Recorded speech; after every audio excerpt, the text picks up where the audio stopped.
The first bulldozer hit the bridge at 9:12 in the morning. By 9:15, half the neighborhood was cheering.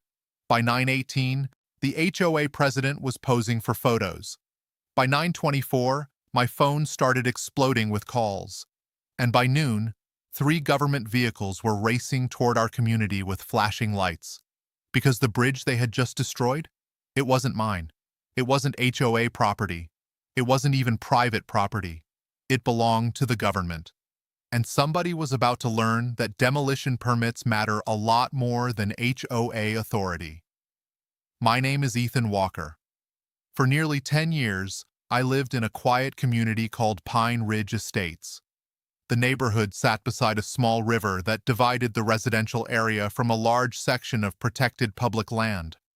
Most residents entered through the main road, but there was another route people used every day. A small steel bridge, nothing fancy, just a sturdy bridge crossing the river. Kids rode bicycles across it. Joggers used it every morning. Residents walked their dogs there.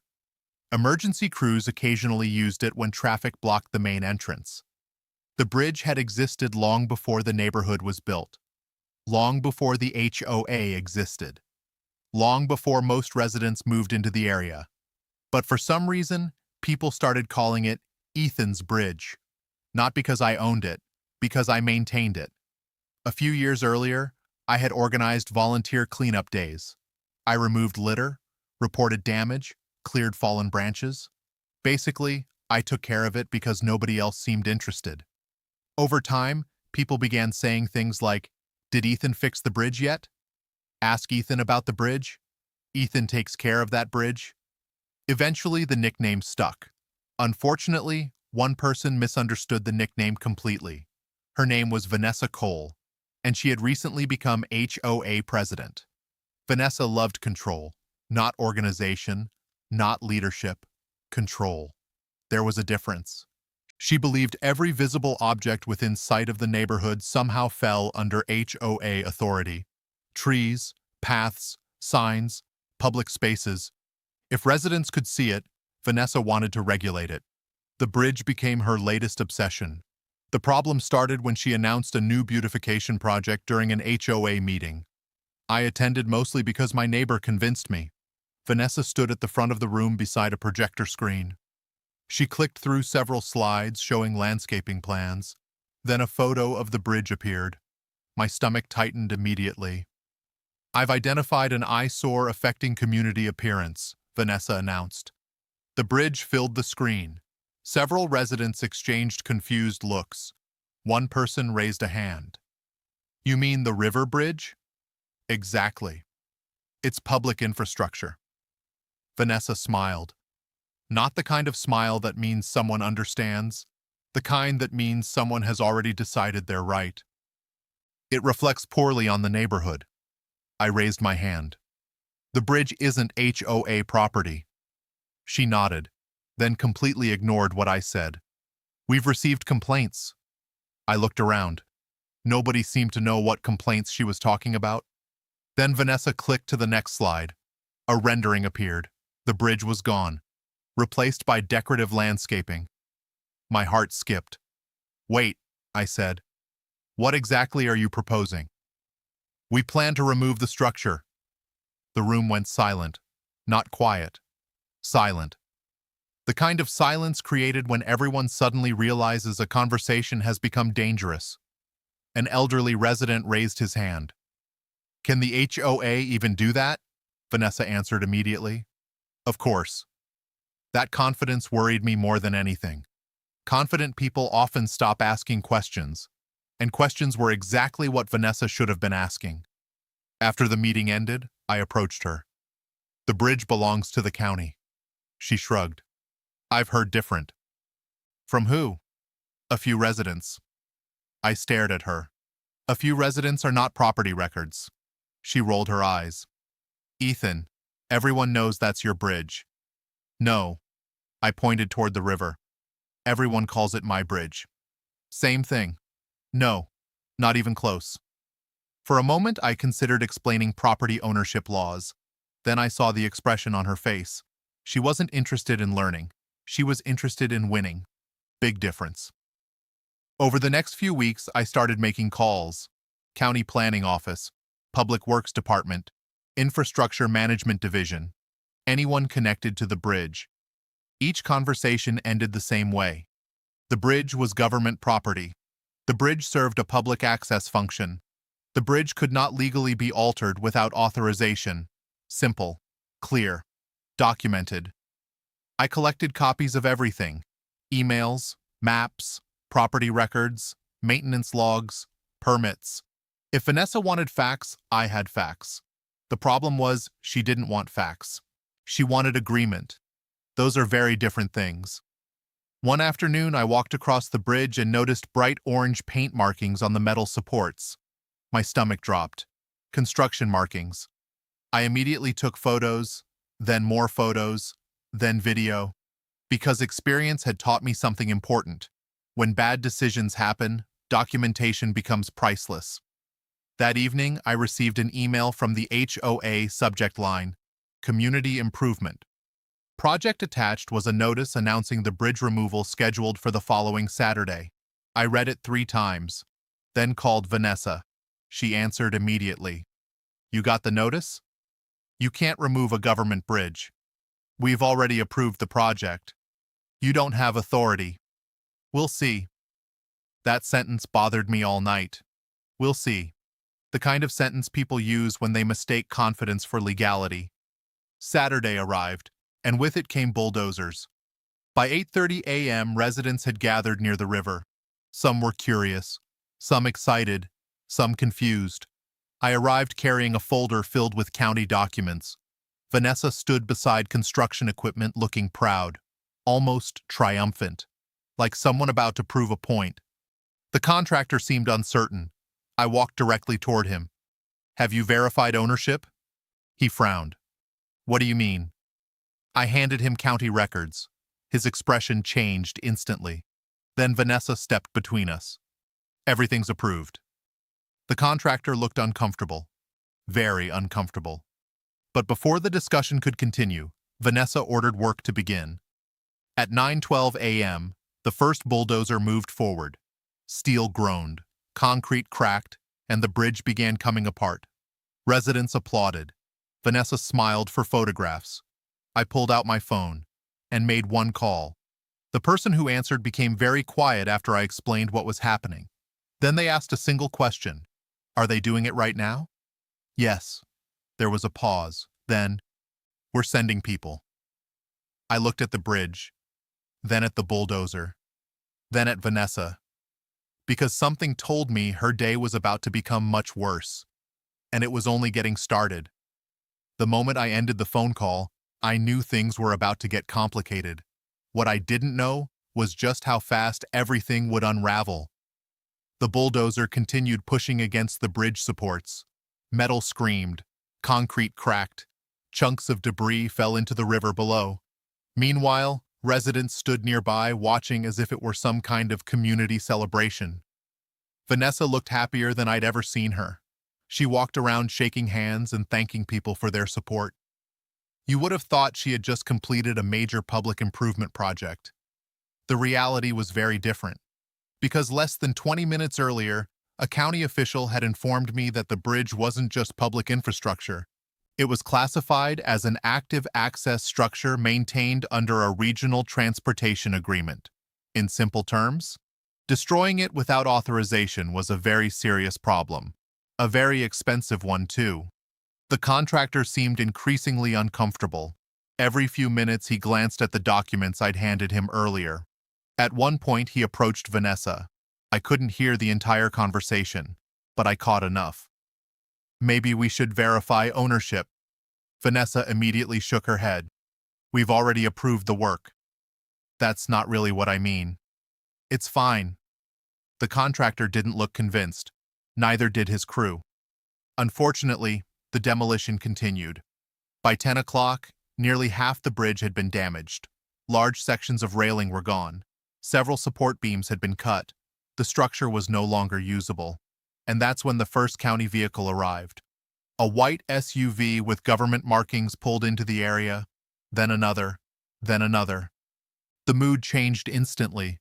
Residents stopped smiling. Construction workers stopped working. Even the bulldozer operator shut down his engine. The sudden silence felt heavy.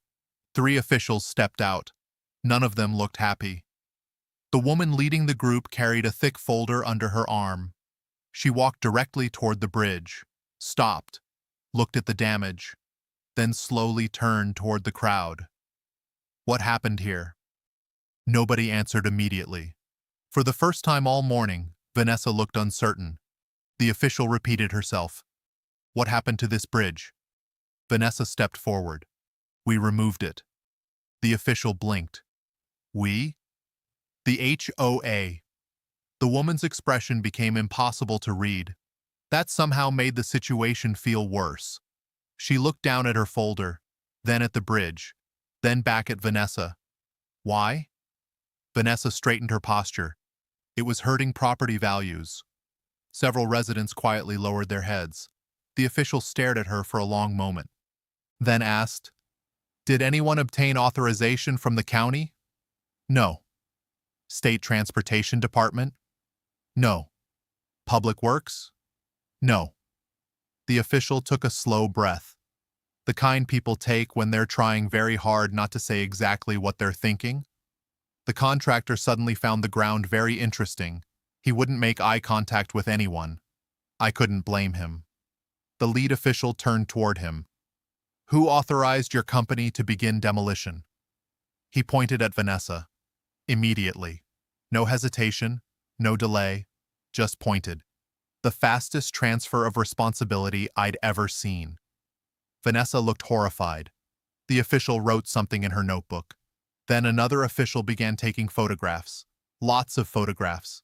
Damaged supports, broken concrete, construction equipment, everything, every angle, every detail. Vanessa finally realized something was seriously wrong. You don't understand, she said. The residents wanted this. The official looked up. Residents do not own county infrastructure. Nobody said a word. The river seemed louder somehow. The wind felt stronger. The entire crowd had gone silent because everyone was beginning to understand the scale of the mistake. One resident quietly asked me, How bad is this? I looked at the bridge, then at the officials, then at the construction equipment. Very. The county team spent nearly an hour documenting damage. During that time, more vehicles arrived. Engineers, inspectors, transportation personnel, people whose jobs involved infrastructure, people who cared a lot about bridges, and none of them looked happy.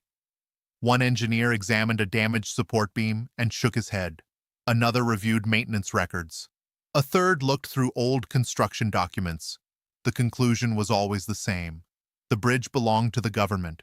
It had always belonged to the government. And now half of it was destroyed. Around noon, one of the officials called everyone together. Residents, contractors, HOA representatives, everyone. Then she delivered news Vanessa clearly wasn't prepared to hear. The bridge is part of an active public access system. Vanessa frowned. What does that mean? It means this structure serves public infrastructure functions. I don't understand. The official nodded. That's become very clear. A few people coughed to hide laughter. Vanessa didn't appreciate it. The official continued. Removal required multiple permits. Okay. None were obtained. Vanessa swallowed. For the first time all day, she looked genuinely worried. Then came the question that changed everything. Who approved this project?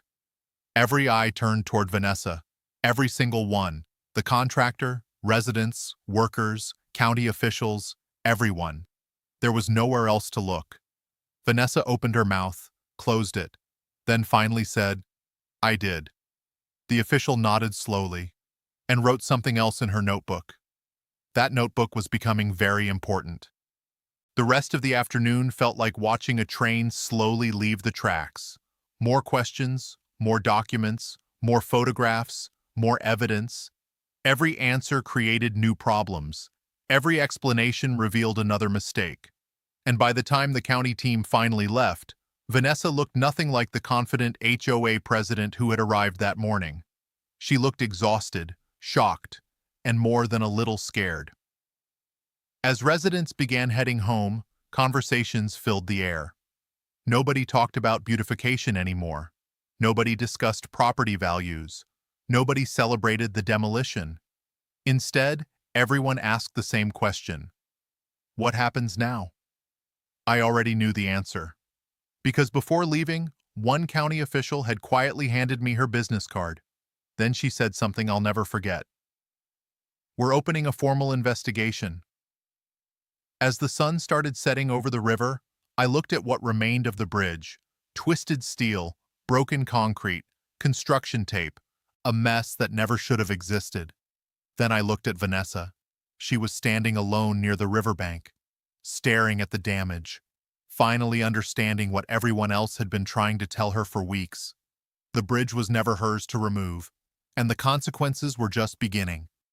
The following Monday, Pine Ridge Estates felt different. Normally, Monday mornings were quiet.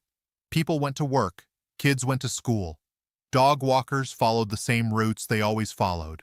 Life moved on. But not this week. This week, everyone was talking about the bridge, the destroyed bridge, the government bridge, the bridge that somehow became the HOA's biggest mistake. And every conversation ended with the same question. How much is this going to cost? Nobody knew yet, but everyone knew it wouldn't be cheap. By Wednesday, the story had spread beyond our neighborhood. Local news stations picked it up first, then regional websites, then social media pages that specialized in strange HOA stories. One headline became particularly popular. HOA orders demolition of government-owned bridge without permission. That headline traveled fast, very fast. The comments weren't kind. Meanwhile, county investigators were working. And unlike HOA committees, county investigators don't care about opinions. They care about records, permits, signatures, approvals, documents, facts. Over the next 2 weeks, they collected everything: meeting minutes, emails, project proposals, contractor agreements, financial records, construction authorizations, every document connected to the bridge project. The deeper they looked, the worse things became. Because they discovered something surprising. Multiple people had warned Vanessa, repeatedly. Residents had questioned ownership. Board members had raised concerns. The contractor had requested verification. I had provided county records. Several homeowners had forwarded public maps showing the bridge boundary. The warnings were everywhere, written, verbal, documented, impossible to miss. Yet the project moved forward anyway. One afternoon, I received a call from the contractor. His voice sounded exhausted. "Jack, did you know that bridge was listed in county infrastructure records dating back 40 years? Yes. Silence. Then, I should have walked away. He wasn't the only person thinking that. As the investigation continued, the county hired engineers to evaluate the damage. They inspected every section of the bridge, every support beam, every damaged foundation, every broken connection point. 3 weeks later, their report arrived, and it hit the neighborhood like a thunderstorm. The bridge couldn't simply be repaired. It required substantial reconstruction, safety inspections, environmental reviews, structural certification, new materials, new labor, new engineering oversight. In other words, a very large bill. A very, very large bill. The exact amount wasn't publicly released immediately, but rumors spread fast. 6 figures, possibly more. The HOA board panicked. Emergency meetings started happening almost weekly. Lawyers attended, insurance representatives attended, consultants attended. People who had never shown up to a single HOA meeting suddenly became very interested, because money has a way of increasing attendance. Then came the letter, the one everyone feared. The county officially notified Pine Ridge Estates that it intended to recover costs associated with the unauthorized demolition and reconstruction process. When homeowners heard the news, frustration exploded, not because they hated the bridge, not because they disliked the county, but because they realized who ultimately created the problem. Vanessa, the woman who had ignored every warning, The woman who believed HOA authority extended far beyond HOA property. The woman who thought confidence could replace permission. The emergency HOA meeting that followed became legendary. People still talk about it. Every chair was occupied. People stood along walls. Others watched from hallways. Some residents arrived nearly an hour early just to get seats. The atmosphere felt tense before the meeting even started. Nobody discussed landscaping. Nobody talked about flower beds. Nobody cared about paint colors. There was only one topic: the bridge. Vanessa sat at the front table beside several board members. She looked exhausted. Weeks of stress had erased the confidence she carried for years. The board president cleared his throat, then opened the meeting. The attorney spoke first. Never a good sign. He summarized the investigation, the ownership records, the permit issues, the liability concerns, the reconstruction process. Then came the financial section. The room became completely silent. Nobody interrupted, nobody moved, nobody even coughed. Because the numbers were staggering. Several residents visibly reacted. One person nearly dropped a folder. Another leaned back and covered his face. The bridge everyone wanted gone was now becoming the most expensive object in the neighborhood. Then came public comments. A retired engineer stood first. "You were warned." Simple, direct, impossible to argue with. A longtime homeowner stood next. "We elected leadership, not recklessness."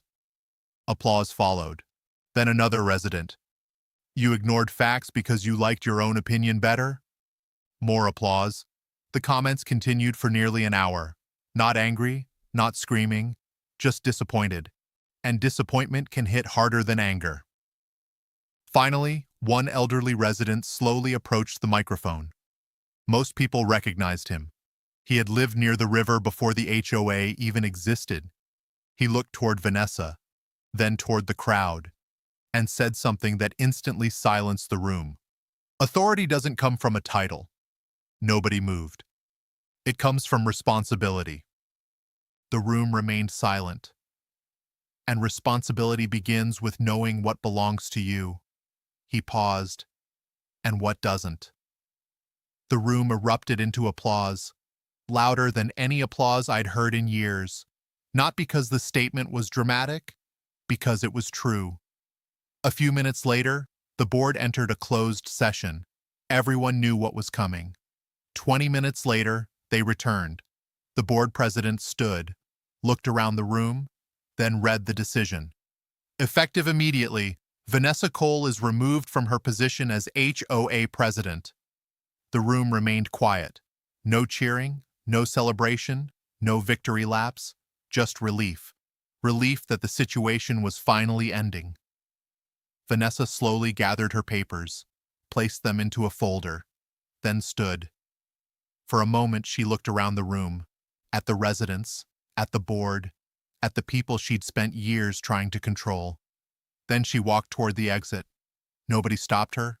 Nobody followed. The door closed behind her. And just like that, it was over. Months later, reconstruction of the bridge finally began. This time legally. This time with permits. This time with engineers. This time with actual authority.